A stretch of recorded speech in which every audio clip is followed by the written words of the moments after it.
नमस्कार दोस्तों। देखिए मित्रों, हम एनसीईआरटी की 7th क्लास की ज्योग्राफी का 4th चैप्टर पढ़ने वाले हैं और इसका नाम है वायु। बहुत ही प्यारा सा टॉपिक है। लास्ट जो हमारी क्लास हुई थी उसमें से आपको एक क्वेश्चन का जवाब देना है कि हिमोड का जो निर्माण है वो किसके द्वारा होता है, समुद्र के द्वारा, नदी के द्वारा या रेगिस्तान के द्वारा या हिमानी के द्वारा। तो हिमोड का निर्माण किसके द्वारा होता है वो आपको कमेंट करके बताना है। तो और वीडियो को लाइक ज़रूर किया कीजिए, ज़्यादा से ज़्यादा शेयर करें।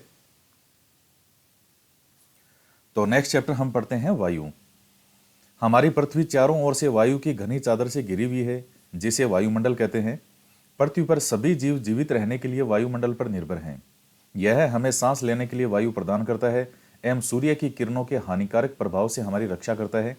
यदि सुरक्षा की यह चादर न हो तो हम दिन के समय सूर्य की गर्मी से तप्त होकर जल सकते हैं और रात के समय ठंड से जम सकते हैं। अतः यह वायु राशि है जिसने पृथ्वी के तापमान को रहने योग्य बनाया है। तो वायुमंडल जो है वो हमारे एक वायु की घनी जो है वार क्या है, एक चादर है। और हम सभी किस पर निर्भर है, वायुमंडल पर निर्भर हैं सांस लेने के लिए। और सूर्य के जो किरणों के हानिकारक प्रभाव हैं उनसे हमारी रक्षा करता है कौन, वायुमंडल। और अगर ये वायुमंडल मान लो ना हो बीच में, यानी ये सुरक्षा की चादर ना हो, तो हम दिन के समय गर्मी से तप्त होकर के जल सकते हैं। जैसे वो तेल में फ्राई होता ना पकोड़े, वैसे फ्राई हो जाएंगे। और रात के समय जैसे आइसक्रीम जमती है वैसे हम आइसक्रीम की तरह जम जाएंगे। कार्बन डाइऑक्साइड वायुमंडल में फैलकर पृथ्वी से विकिरित ऊष्मा को पृथ्वी पर रोककर ग्रीन हाउस प्रभाव पैदा करती है, इसलिए इसे ग्रीन हाउस गैस भी कहते हैं। तो कार्बन डाइऑक्साइड जो है ये भी वायुमंडल में होती है। तो ये जो ऊष्मा सूर्य से आती है वो आती तो है, लेकिन वापस जो है वो उतनी मात्रा में नहीं जा पाती। कौन रोक लेता है, CO2। तो उसके कारण जो है फिर ग्रीन हाउस इफेक्ट होता है, तो इसीलिए इसे ग्रीन हाउस गैस भी कहते हैं। इसके अभाव में धरती इतनी ठंडी हो जाती कि इस पर रहना असंभव होता। किंतु जब कारखानों और कार के धुएं से वायुमंडल में इसका स्तर बढ़ता है तब इस ऊष्मा के द्वारा पृथ्वी का तापमान बढ़ता है और इसे हम भूमंडलीय तापमान या ग्लोबल वार्मिंग कहते हैं।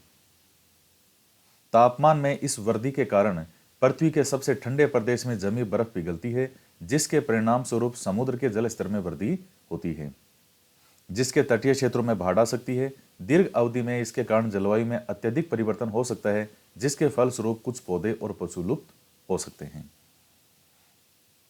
तो CO2 क्या करती है, देखिए CO2 जो है वो वायुमंडल के अंदर, अब ये जैसे इसमें देखिएगा,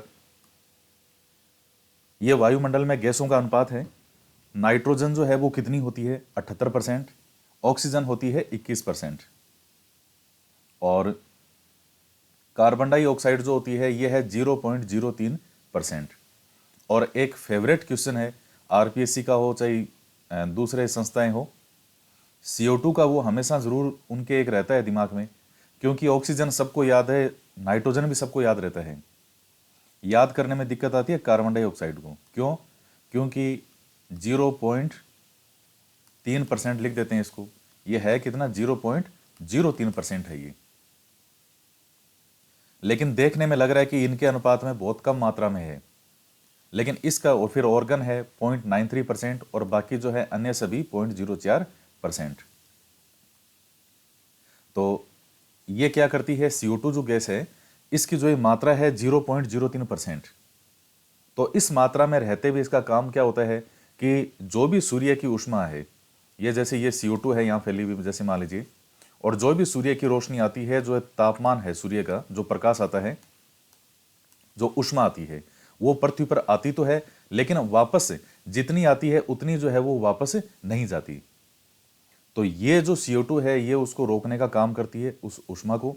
और आप देख लीजिएगा, जहां कुछ प्रदेश जहां थोड़े ठंडे होते हैं, सूर्य का तापमान उतना नहीं आ पाता, लेकिन पेड़ पौधों के लिए एक सामान्य तापमान तो जरूरी है, वहाँ वो क्या क्या करते हैं, कुछ ग्रीन जो ये होते हैं कपड़े या इस तरह के कुछ वो लगा के रखते हैं, और उससे क्या होता है, वो अ, जो सूर्य की तापमान है वो अंदर आता तो है, लेकिन उस अनुपात में जितना आता है उतना वापस नहीं जा पाता। तो उससे क्या होता है, जो पेड़ पौधे हैं उनको एक तापमान जो मिलना चाहिए वो मिल जाता है। तो ये रोकने का काम करती है। अगर ये नहीं हो तो फिर तो समस्याओं का सामना करना पड़े, क्योंकि जितना तापमान ऊष्मा आएगी उतनी ऊष्मा वापस जाएगी। लेकिन समस्या कहाँ आ रही है? समस्या ये आ रही है कि कारखानों और कार के धुएं के कारण इसका स्तर बढ़ता जा रहा है वायुमंडल में। और जब CO2 वायुमंडल में बढ़ेगी तो निश्चित सी बात है, जो जितना अनुपात में वापस प्रकाश जाता था, जितना रुकता था, उसमें फिर जो है वो जो है एक घटाव बढ़ाव की स्थिति हो गई, और तापमान जो है वो पृथ्वी का बढ़ने लग गया। जितना वापस जा पाता था उतना अब नहीं जा पाता। जो विकिरणें हैं, जैसे कोई चीज आप, बॉल है, बॉल को आपने जमीन पे मारा, वो जमीन पे भिड़ के वापस ऊपर आती है ना वो, तो वैसे ही सूर्य की जो किरणें हैं वो पृथ्वी तक आती तो है, लेकिन जितनी आती है उतनी ही उस अनुपात में वापस नहीं जाती, जितनी थोड़ी बहुत जाती है। लेकिन अब ये इसके कारण, CO2 के कारण क्या हो रहा है, बहुत ज्यादा मात्रा में जो है वो विकिरणें यहीं रुक रही है। यहां रुकेगी तो पृथ्वी का तापमान बढ़ेगा, और जब पृथ्वी का तापमान बढ़ेगा तो इसी को हम कहते हैं भूमंडलीय तापन या ग्लोबल वार्मिंग। तो जो हिम है, ग्लेशियर है, वो पिघलेंगे, और पिघलेंगे तो फिर मालदीव जैसे जो देश हैं उनके लिए तो कहा जा रहा है कि अगले आने वाले 50 साल के अंदर वो डूब जाएंगे पूरी तरीके से, क्योंकि जो ग्लेशियर वगैरह पिघल रहे हैं। पिघलेंगे तो समुद्र का जलस्तर बढ़ रहा है, जलस्तर बढ़ेगा तो जो कुछ इस तरह के देश जो हैं, एक जहां समुद्र से ही घिरे हुए हैं, तो उनकी आशंका है कि वो धीरे धीरे डूब सकते हैं। वायुमंडल का संघटन। क्या आप जानते हैं कि जिस वायु का उपयोग हम सांस लेने के लिए करते हैं, वास्तव में वह अनेक गैसों का मिश्रण है। नाइट्रोजन और ऑक्सीजन ऐसी दो गैसें हैं जिनमें वायुमंडल का बड़ा भाग बना है। CO2, helium, ozone, argon, hydrogen कम मात्रा में पाई जाती है। इन गैसों के अलावा धूल के छोटे छोटे कण भी हवा में मौजूद होते हैं। देखिए, नेचर ने क्या जबरदस्त सिस्टम बनाया है कि ये सब एक अनुपात होता है, और ये इसी अनुपात में चीजें सबसे बेस्ट है। हम ये नहीं कह सकते कि नाइट्रोजन इतनी ज़्यादा क्यों होती है, या ऑक्सीजन जो है वो 21% क्यों है। ये अगर 5% होती या 50% होती, या ऑक्सीजन 78% होती तो क्या होता, तो फिर बहुत गड़बड़ियाँ होती। मानव जीवन जो है वो फिर दुभर होता, नहीं होता। ये सब का एक अनुपात है। इन गैसों के अलावा धूल के छोटे छोटे कण भी हवा में मौजूद रहते हैं। 4.1 में वर्तारेख दिया गया है जिसमें वायु के विभिन्न संकटों प्रतिशत दर्शाए गए हैं, तो ये आप याद कर लेना इसको। नाइट्रोजन वायु में सर्वाधिक पाई जाने वाली गैस है।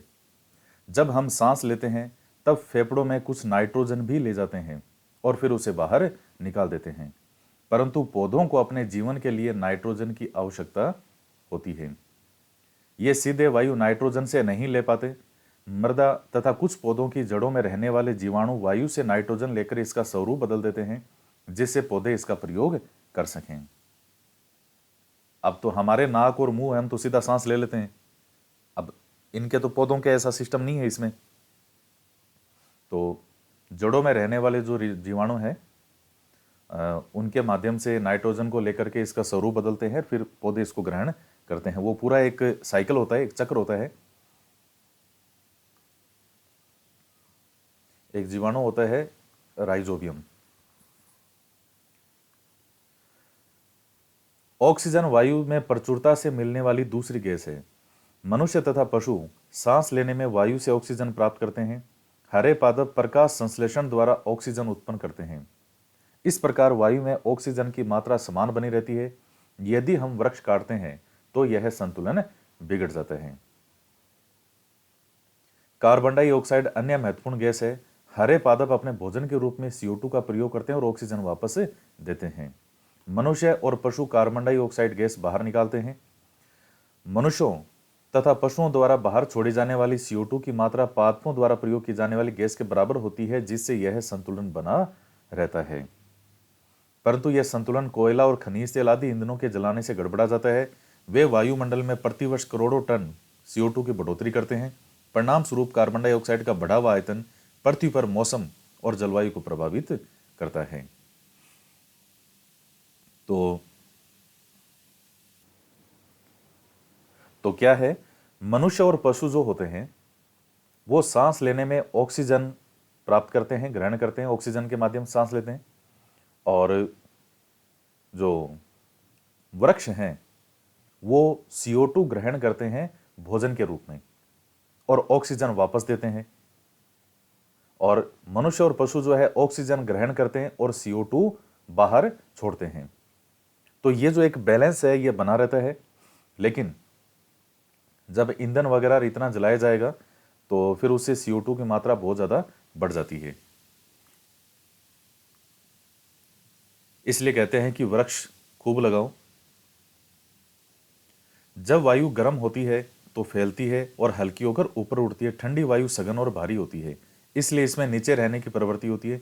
गर्म वायु के ऊपर उठने पर आसपास के क्षेत्रों में ठंडी वायु रिक्त स्थान को भरने के लिए वहां आ जाती है। इसे ही वायु चक्र कहते हैं, या वायु चक्र चलता रहता है। तो ये तो एक सीधा सा कंसेप्ट है कि जो वायु गर्म होगी वो हल्की होती है तो वो फैलेगी, जो वायु ठंडी होती है तो वो सघन और भारी होती है, क्योंकि उसमें जल वाष्प की मात्रा अधिक होती है। तो इसलिए क्या है, जो चीज भारी होगी वो नीचे बैठ जाएगी। तो गर्म वायु ऊपर, तो फिर उसको क्या है भरने के लिए फिर, और वायु का जो हमेशा बहाव है वो अधिक से कम की ओर होता है। यानी जहां हल्की वायु होगी, निम्न वायुदाब का जो क्षेत्र होगा, वहां अधिक वायुदाब की तरफ से जो है पवनें हमेशा चलती है। ये वर्षा वगैरह जो होती है ये अरब सागरीय मानसून रहता है। तो ये सब, ये देखे साइंटिस्ट वगैरह की ये चीज़ें न्यूज़पेपर की है कि कैसे ग्लोबल वार्मिंग जो है वो हो रही है। ये ग्लोबल वार्मिंग ही ग्लोबल वार्मिंग है। आने वाले, आप देख लीजिए, खुद ही तापमान देख लीजिए, इस बार आपका खुद देखिए कि इस बार गर्मी कितनी ज़्यादा पड़ी है। मार्च के महीने में यहाँ तक कि मार्च तो छोड़िए, फरवरी लास्ट में भी इतनी ज़्यादा गर्मी शुरू हो चुकी थी। तो ऐसे नॉर्मली होता नहीं है, लेकिन अब जैसे जैसे तापमान बढ़ता जा रहा है पृथ्वी का, ये सब उसी चीज़ का ही असर है।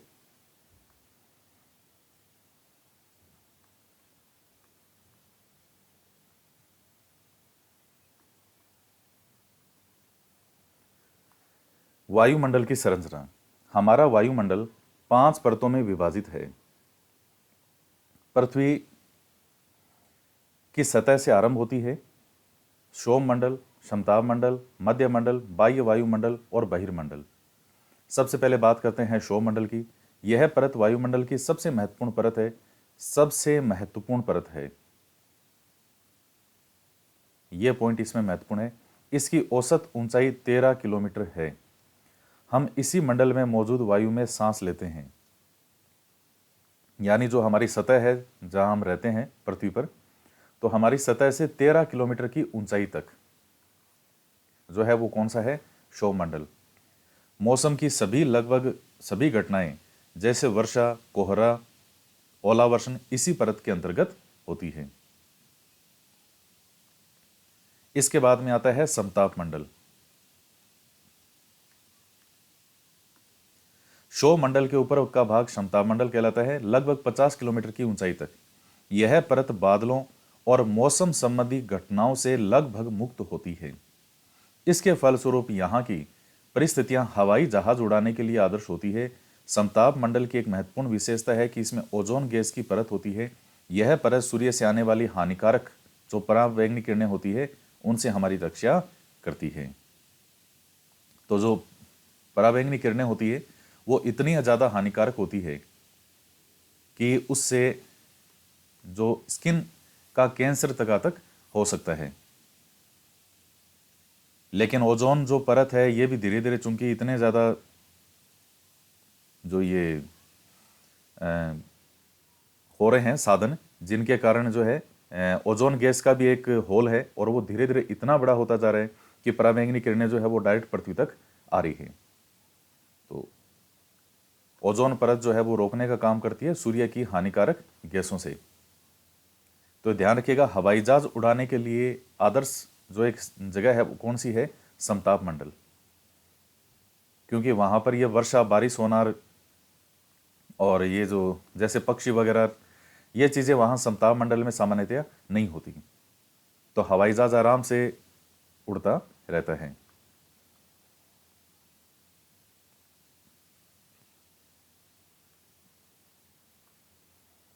अब ये देखिए बना रखा है, जैसे ये इधर माउंट एवरेस्ट बना रखी है इन्होंने। फिर क्षोभ मंडल के बाद में ये जो सीमा है इसको कहते हैं क्षोभ सीमा। फिर समताप मंडल, इसमें हवाई जहाज उड़ते हैं, ओजोन परत, और फिर समताप सीमा, फिर मध्य मंडल, और फिर मध्य सीमा, फिर बहिर्मंडल, बाह्य मंडल और बहिर्मंडल। फिर मध्य मंडल है, यह वायुमंडल की तीसरी परत है। यह समताप मंडल के ठीक ऊपर होती है। यह लगभग 80 किलोमीटर की ऊंचाई तक फैली है। अंतरिक्ष में प्रवेश करने पर उल्का पिंड इसी परत में आने पर जल जाते हैं। तो यह वायुमंडल से जो है सतह से लगभग 80 किलोमीटर तक की ऊंचाई तक फैली होती है ऊपर, यानी समताप के बाद में जो है फिर वो कौन सी है? मध्य मंडल। और वायु में और सतह से कितनी दूरी है इसकी? लगभग 80 किलोमीटर। तो जो अंतरिक्ष में उल्का पिंड जो प्रवेश करते हैं वो यहीं पर आके जल जाते हैं। बाह्य वायुमंडल, बाह्य वायुमंडल में बढ़ती ऊंचाई के साथ साथ तापमान अत्यधिक तीव्रता से बढ़ता है। आयन मंडल इस परत का एक भाग है। यह 80 से 400 किलोमीटर तक फैला है। 80 से 400।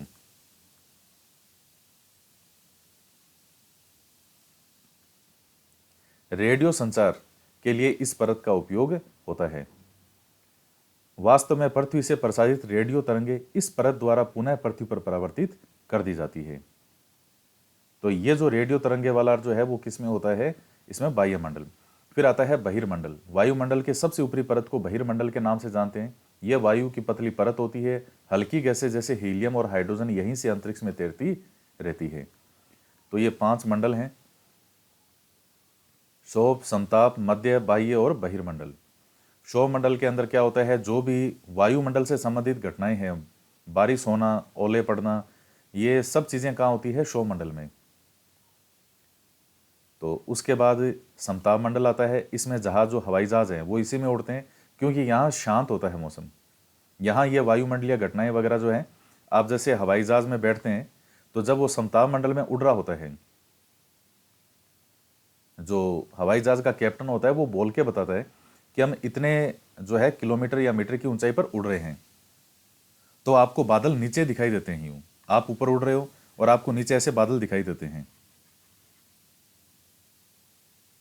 तो कई बार तो ऐसा लगता है जैसे बर्फ के पहाड़ होते हैं, उस प्रकार से चारों तरफ बर्फ के पहाड़ी पहाड़। ऐसा लगता है कि जैसे बर्फ के पहाड़ हों। किसको देख करके? इन बादलों को देख करके।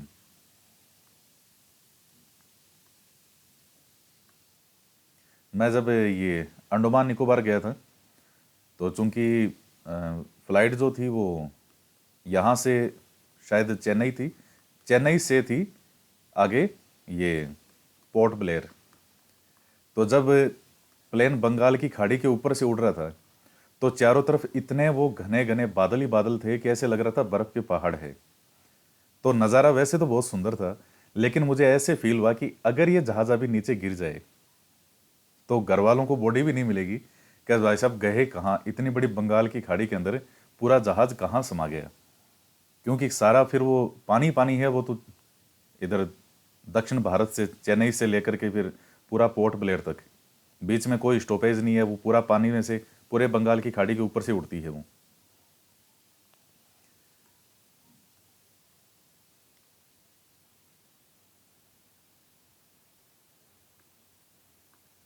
उसके बाद आता है मौसम और जलवायु। क्या आज वर्षा होगी? क्या आज दिन साफ होगा या धूप निकलेगी? कितनी ही बार हमने क्रिकेट प्रेमियों के मुंह से एक दिवसीय मैच के भविष्य पर अनुमान लगाते सुना होगा। यदि हम कल्पना करें कि हमारा शरीर एक रेडियो है और मस्तिष्क उसके स्पीकर, तो मौसम वह है जो इसके नियंत्रण बटनों से छेड़छाड़ करता रहता है। मौसम वायुमंडल की प्रत्येक घंटे और दिन प्रतिनिधि की स्थिति होती है, प्रतिदिन की। आर्द्र और गर्म मौसम किसी को भी चिड़चिड़ा बना सकता है। अच्छा हवादार मौसम हमें आनंद देता है, हमने घूमने की योजना भी बना सकते हैं। मौसम नाटकीय रूप से दिन प्रतिदिन बदलता है। अभी इतनी जो लिखी है इसकी जगह सीधा ही लिखते, जो दिन प्रतिदिन के अंदर जो एक बदलाव होता है उसी को हम क्या कहते हैं, मौसम कहते हैं। जो मौसमी दशाओं की जो अल्पकालीन दशाएं हैं मौसम की, या जो भी तापमान, आर्द्रता, जैसे आर्द्रता है, तापमान है, ये जलवाष्पीय, तो दिन प्रतिनिधि के अंदर जो अल्पकालिक जो इनमें बदलाव होते हैं उसको हम कहते हैं मौसम। और जो दीर्घकालीन तक जो रहने वाला जो एक जो ये स्थिति है, आर्द्रता, तापमान, तो उसको हम कहते हैं जलवायु।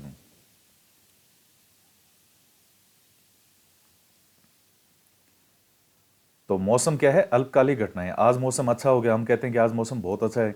अगले दिन खराब हो गया, हम कहते हैं आज मौसम बहुत खराब है। अच्छा मौसम होता है तो सबको लगता है कि चलो बाहर घूमने चलते हैं। यह जानकर आपको आश्चर्य होगा कि पृथ्वी सूर्य की ऊर्जा के, अब ये कितना हो गया, इकाई, दहाई, सैकड़ा, हजार, 10,000, लाख, 10 लाख, करोड़, 10 करोड़, 20 करोड़ भाग का केवल एक भागवां, यानी 2 अरबवां ही भाग जो प्राप्त करती है। तो इतना नहीं करती। तो अब आता है तापमान। आप प्रतिदिन जिस तापमान का अनुभव करते हैं वह वायुमंडल का तापमान होता है। वायु में मौजूद ताप और शीतलता के परिमाण को तापमान कहते हैं। वायु में मौजूद ताप और शीतलता के परिमाण को, वायुमंडल का तापमान केवल दिन और रात में ही नहीं बदलता, ऋतुओं के अनुसार भी बदलता है। शीत ऋतु की अपेक्षा ग्रीष्म ऋतु ज्यादा गर्म रहती है। आतपन एक महत्वपूर्ण कारक है जो तापमान के वितरण को प्रभावित करता है। सूर्य से आने वाली वह ऊर्जा जिसे पृथ्वी रोक लेती है उसको हम कहते हैं आतपन। आतपन क्या होता है? तापमान के वितरण को प्रभावित करने वाला एक कारक है। सूर्य से आने वाली वह ऊर्जा जिसे पृथ्वी रोक लेती है, इसे हम कहते हैं आतपन। तो तापमापी तापमान मापता है, वायुदाब मापी वायुदाब मापता है, वर्षा मापी वर्षा की मात्रा मापता है, और वात दिग्दर्शी पवन की दिशा दर्शाता है।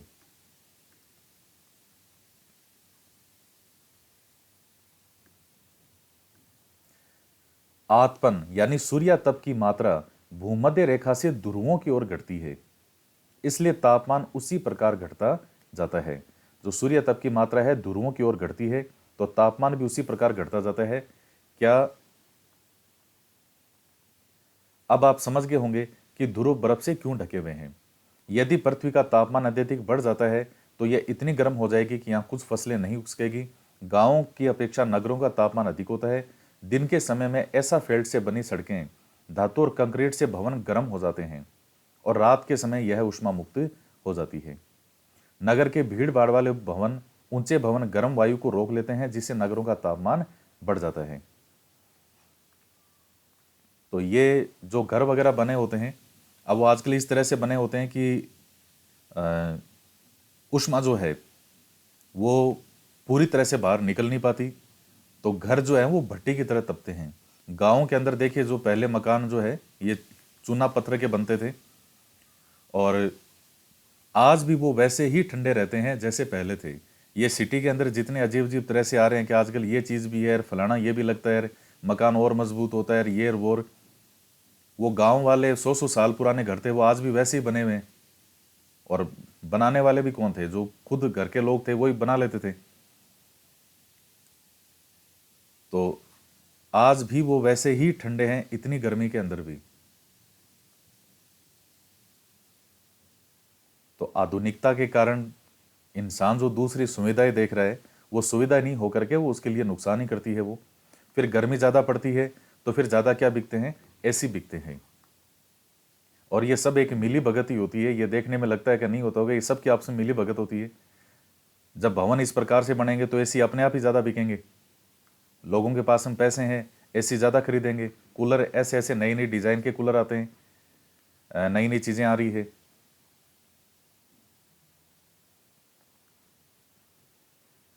तो उससे जो है पृथ्वी का तापमान बढ़ेगा। तापमान को मापने की मानक इकाई डिग्री सेल्सियस है। इसका आविष्कार एंडर्स सेल्सियस ने किया था। सेल्सियस पैमाने पर जल 0 डिग्री सेल्सियस पर जमता है और 100 डिग्री सेल्सियस पर उबलता है।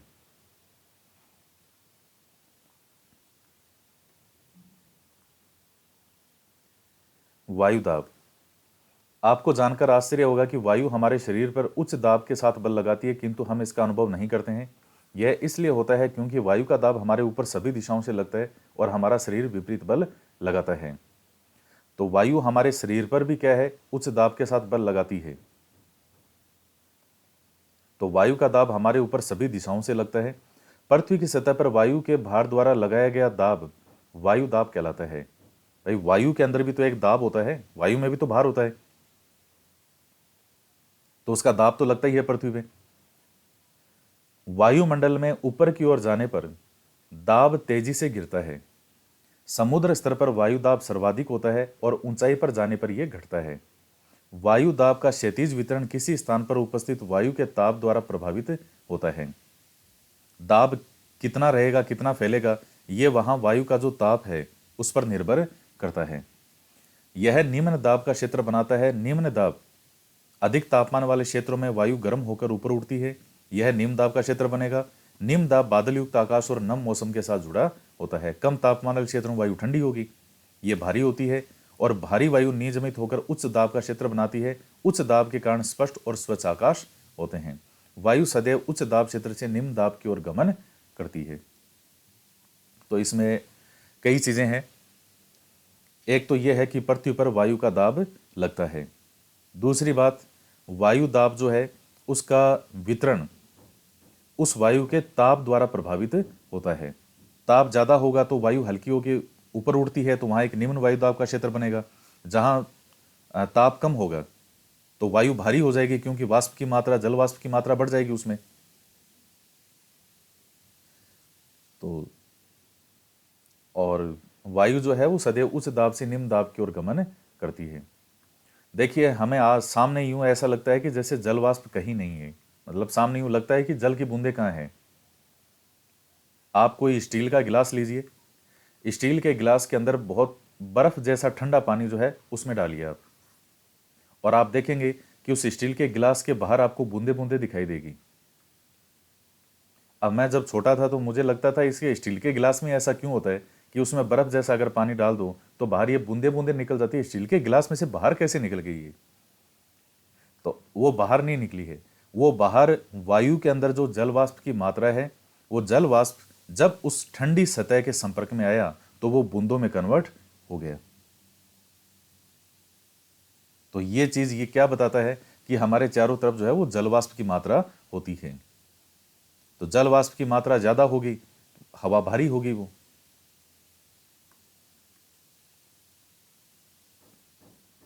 क्या आप जानते हैं कि चांद पर वायु नहीं है, अतः वहां वायु दाब भी नहीं है। अब जब वायु नहीं है तो वायु का दाब कहां से होगा? अंतरिक्ष यात्री जब चांद पर जाते हैं तो वो विशेष रूप से सुरक्षित हवा से भरी हुई अंतरिक्ष पोशाक पहनते हैं। यदि वे इस अंतरिक्ष पोशाक को न पहने तो अंतरिक्ष यात्रियों के शरीर द्वारा विपरीत बल लगने के कारण उनकी जो ब्लड की जो नलियां हैं वो फट सकती है, जिससे अंतरिक्ष यात्री रक्त स्रावित हो सकते हैं। तो वहां चूंकि वायु होती नहीं है तो एक जितना वायु दाब लगना चाहिए उतना नहीं होता। फिर वो एक अलग ही पोशाक होती है, ऑक्सीजन सिलेंडर होते हैं वहाँ, और साथ में चूंकि ऑक्सीजन भी नहीं होती तो ऑक्सीजन सिलेंडर होते हैं, और एक जो अलग से वो पोशाक पहनते हैं, वाइट वाइट सी जो फुली फुली सी ड्रेस होती है, तो वो इसी चीज के बचाव के लिए होती है।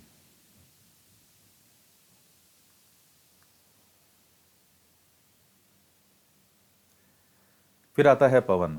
उच्च दाब क्षेत्र से निम्न दाब क्षेत्र की ओर की वायु की गति को पवन कहते हैं। आप पवन को काम करते देख सकते हैं। यह सड़क पर गिरी पत्तियों को उड़ाती है और तूफान के समय पेड़ों को उखाड़ देती है।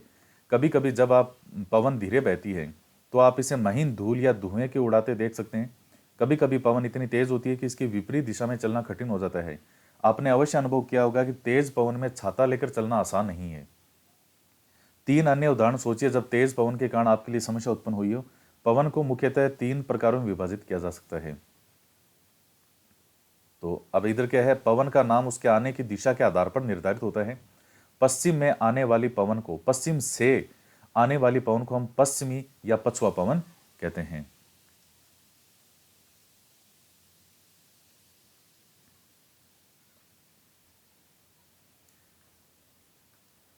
स्थायी पवनें, मौसमी पवनें और स्थानीय पवनें। व्यापारिक पश्चिमी और पूर्वी पवनें स्थायी पवनें हैं, ये वर्ष भर लगातार निश्चित दिशा में चलती रहती है। तो ये जो पवनें हैं ये कौन सी होती है, स्थायी। व्यापारिक पश्चिमी और पूर्वी पवनें वर्ष भर लगातार निश्चित दिशा में चलती है। मौसमी पवनें ऋतुओं के कारण अपनी दिशा भी बदलती है, जैसे भारत में मानसूनी पवनें। और स्थानीय पवनें, ये पवनें किसी छोटे क्षेत्र में वर्ष या दिन के किसी विशेष समय में चलती है, उदाहरण के लिए स्थल और समुद्री समीर। तो क्या आपको भारत के उत्तर क्षेत्र की गर्म और शुष्क स्थानीय पवन याद है? इसे हम लू कहते हैं। ये जलीय समीर और स्थलीय समीर तो मैं आपको बता देता हूं, ये तो आगे और आएगा, इसमें तो अभी इतना ही दिया हुआ है ये डायग्राम। ये पूरा समझाना पड़ेगा, ये कम से कम 1 घंटे का टॉपिक है कि ये पवनें कैसे किधर से किधर कैसे चलती है और कैसे किधर से किधर घूमेगी। तो ये आगे और आएगा डिटेल में। तो अभी आप देख लीजिए, एक तो स्थायी पवन है, एक मौसमी है, स्थानीय पवन है। स्थानीय पवनों के अंदर एक स्थल समीर और एक समुद्री समीर। देखिए, जो समुद्री समीर को आप जलीय समीर भी कह सकते हो, समीर माने हवा।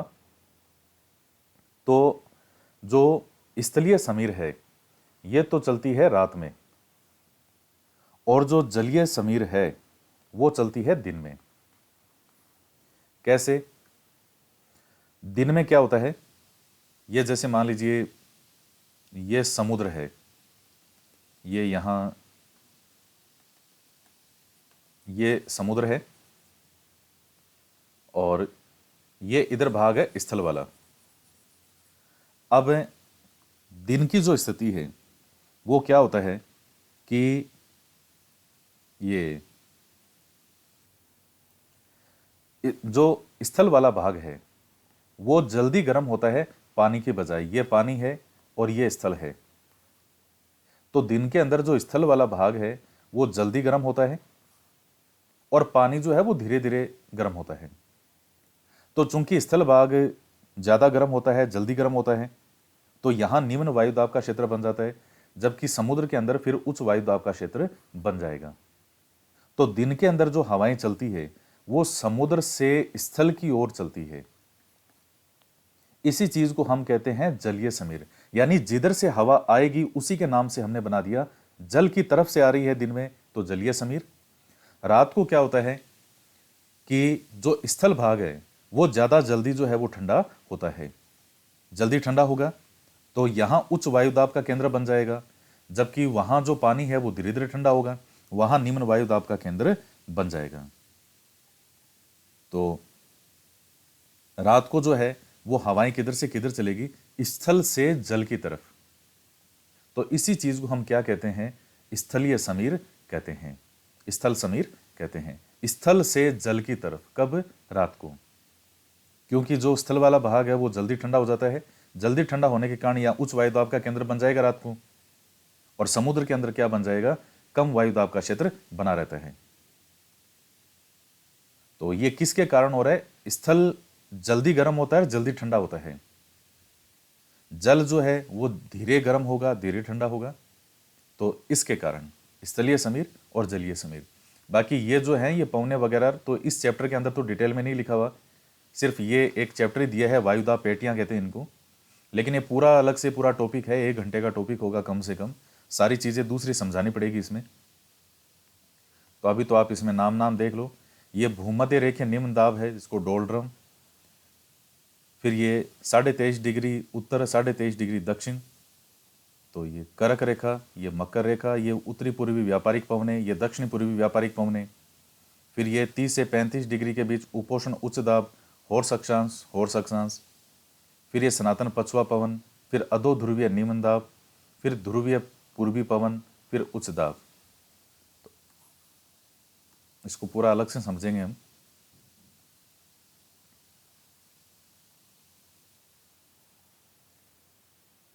देखिए चक्रवात, भारत के पूर्वी समुद्री तट पर स्थित ओडिशा में बंगाल की खाड़ी से उठने वाले चक्रवातों का खतरा बना रहता है।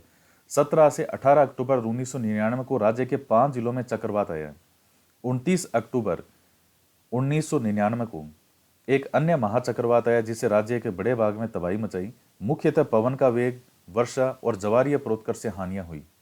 260 किलोमीटर प्रति घंटे तक के वेग वाली पवन 36 घंटे से भी ज्यादा समय तक चलती रही। तीव्र वेग वाली इस पवन ने पेड़ों को उखाड़ दिया और कच्चे घरों को नष्ट कर दिया। अनेक औद्योगिक भवनों और अन्य घरों की छतें उड़ गई। विद्युत आपूर्ति और टेलीफोन लाइनें पूरी तरह से कट गई। चक्रवात के फलस्वरूप लगातार 3 दिनों तक भारी वर्षा होती रही। इस वर्षा के कारण ओडिशा की प्रमुख नदियों में बाढ़ आ गई। चक्रवाती पवनों के कारण उठी ज्वारीय तरंगे स्थल पर 20 किलोमीटर तक आ गई और फलस्वरूप तटीय क्षेत्रों में भयानक तबाही हुई। अचानक 7 से 10 मीटर ऊंची ज्वारीय तरंगे आ गई जिसके कारण तैयार खड़ी धान की फसल भी पूरी तरह से नष्ट हो गई। तो ये किसके कारण होता है? चक्रवात के कारण। चक्रवात के भी प्रकार होते हैं। तो ये चक्रवात के अंदर भी देखिए वही है, निम्न वायुदाब का क्षेत्र और अधिक वायुदाब का क्षेत्र। तो चूंकि एक गर्म हवा का क्षेत्र होता है, निम्न वायुदाब का क्षेत्र होता है, तो वो एक कम वायुमंडलीय दाब की स्थिति होती है। और जब एक तरफ से गर्म हवाएं और दूसरी तरफ से ठंडी हवाएं जब ये मिलती है तो वो एक गोलाकार आंधी का रूप ले लेती है। यूं साइक्लोन, जिसको चक्रवात को इंग्लिश में साइक्लोन कहते हैं, इस प्रकार से, तो उसी को चक्रवात कहते हैं। तो अभी कुछ समय पहले उड़ीसा की तरफ एक चक्रवात जो है वो आया था और लगभग 9-10 मई के आसपास की बात है, 2022, ओडिशा की तरफ असानी नाम से। तो ध्यान रखिएगा, असानी नाम से आया था ये। उड़ीसा, इधर आंध्र प्रदेश, इधर जो भाग थे तट वाले भाग, इस तरफ।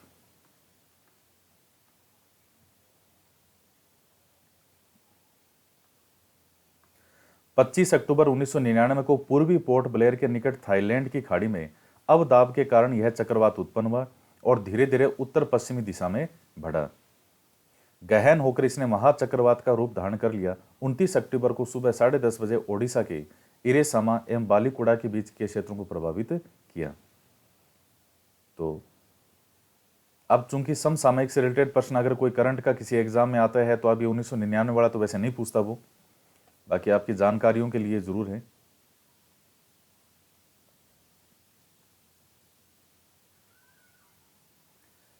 उसके बाद आर्द्रता।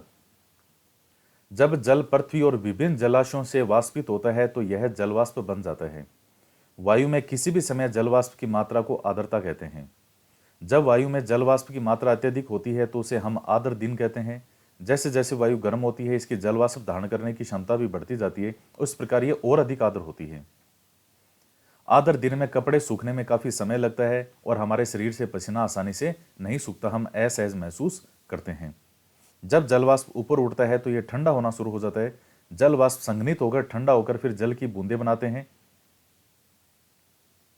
क्योंकि यहां से जैसे मान लीजिए तापमान ज्यादा है तो जैसे समुद्र है, जलाशय है, इन सबसे पानी जो है वो वाष्प के रूप में ऊपर उड़ेगा, ऊपर जाता जाएगा और जहां ऊपर जाकर के वायु में नमी आएगी, थोड़ी वायु ठंडी मिलेगी, वहां फिर वो क्या है, बूंदों के रूप में बदल जाता है और वर्षा होती है। क्योंकि ऊपर जैसे जैसे जाते जाएंगे तो तापमान भी जो है वो कम होता जाता है। बादल इन्हीं जल बूंदों का ही एक समूह होता है। जब जल की ये बूंदें इतनी भारी हो जाती है कि वायु में तैर नहीं सके तब ये वर्षण के रूप में नीचे आ जाती है।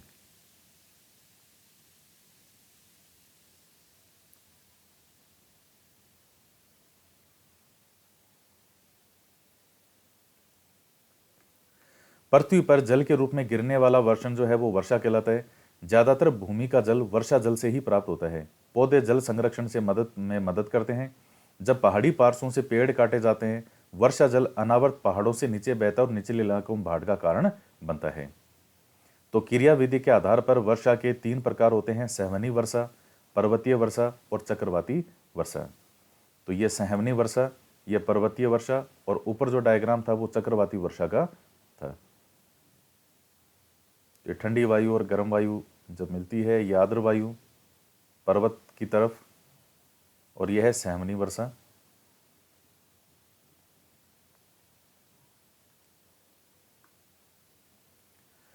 पौधे तथा जीव जंतु के जीवित रहने के लिए वर्षा बहुत महत्वपूर्ण है। इससे धरातल को ताज़ा जल प्रदान होता है। यदि वर्षा कम हो तो जल की कमी तथा सूखा हो जाता है। इसके विपरीत अगर वर्षा अधिक हो तो बाढ़ आ जाती है।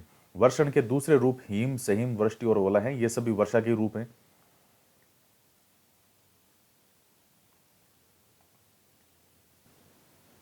तो अब हम प्रश्न करते हैं, निम्नलिखित में से कौन सी गैस हमें सूर्य की हानिकारक किरणों से बचाती है? हानिकारक किरणों से कौन सी बचाती है? वो है ओजोन गैस। वायुमंडल की सबसे महत्वपूर्ण परत है तो कौन सी है? कौन सी होगी? सौरमंडल, बाह्य वायुमंडल या मध्य मंडल? तो सही उत्तर क्या हो जाएगा? सौरमंडल हो जाएगा। इंग्लिश में इसको कहते हैं ट्रोपोस्फेयर।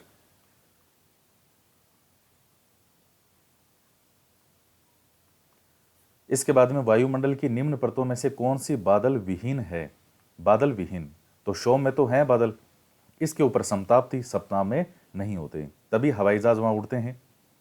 तो समताप मंडल जो है इसका सही उत्तर हो जाएगा बी हो जाएगा, समताप मंडल। वायुमंडल की परतों में जब हम ऊपर जाते हैं तब वायु दाब क्या होता है? तो वायुमंडल की परतों में जब हम ऊपर की तरफ जाते हैं तब वायु दाब घटता है या बढ़ता है? तो क्या होगा सही उत्तर?